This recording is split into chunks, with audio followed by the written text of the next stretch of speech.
Thank you. The point in text 18 is that a Vaishnava, even though many things happen to him, and it seems that there are culprits who cause him. Someone steals from his house, so he can naturally accuse the thief, and he can try to make arrangements for the thief to be punished. But a Vaishnava, because he sees the Lord's hand in everything,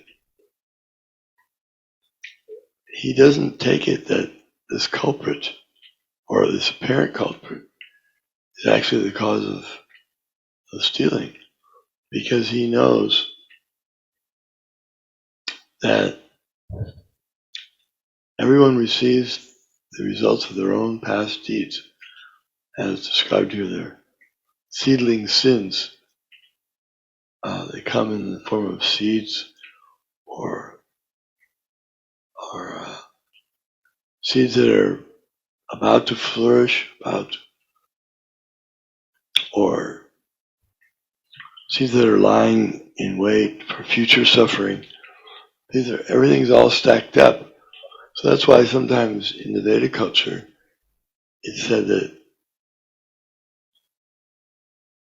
one is acting under karma, and it appears that he has no ability to change anything because it's already set. Destiny is set. So to some extent that is correct. There is a certain future that every person can expect in this particular life. And those who know the science of astrology, they can analyze very carefully what one's past deeds were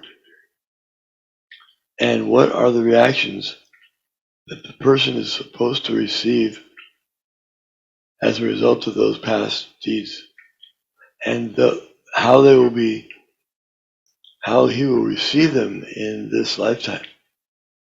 It's very interesting. People like to know what's going to happen to me. And for the materialist, it is clear that such and such thing will happen. He will get this much money. He will live this long. He will have so many, he will have to meet so many unfortunate events, fortunate events. So the devotee is not much interested in these things, because sometimes devotees would ask Prabhupada about astrology, whether they could use astrology. And he explained that it is a bona fide science. One who knows astrology can tell past, present, and future to some extent. However, a Vaishnava knows that if something is ordained to happen to me, it's ordained by God. And that's fine with him, because as long as it's approved by the Lord, he has no objection. Just like, for example, let's say someone's working in a big company, and someone comes to him and says, "We got orders from the top head of the department that you're supposed to go and pick up the delivery today." So he says, "Okay, fine. As long as it's approved by his higher ups, or the highest authority, he has no objection to do whatever they ask him to do." This is how a devotee sees everything in life. Krishna has arranged this for me. He doesn't complain because he knows that it could have been much worse. The Lord is so kind. I could have had to suffer. If he gets a little cut on his finger, he thinks, I could have had my arm lopped off. That's what I deserve for all my misdeeds. But instead, the Lord is so kind, he's just giving me a little token punishment of cutting my finger. Therefore, he never complains about seemingly unfortunate things. And that's the example of the bull and the cow, is that even though they're so perpetrated and so tortured, still they don't complain. And they don't accuse anyone. And the Vaisnavas are like that, pure in all circumstances, and ready to take whatever comes to them as a result of their past misdeeds. Srila Prabhupada, in one of his Vyasa Puja offerings to his spiritual master, said, and let me suffer the lot for my past misdeeds,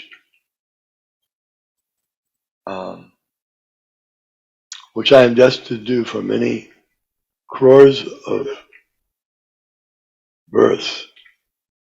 But give me the power of recollection, that I always remember the mercy of my spiritual master and remember the lotus feet of the Lord.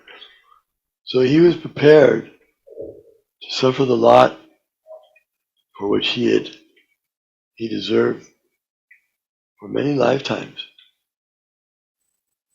But he just wanted to be able to engage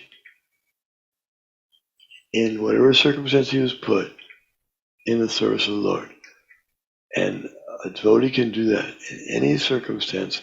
He can serve the Lord, whether it's by chanting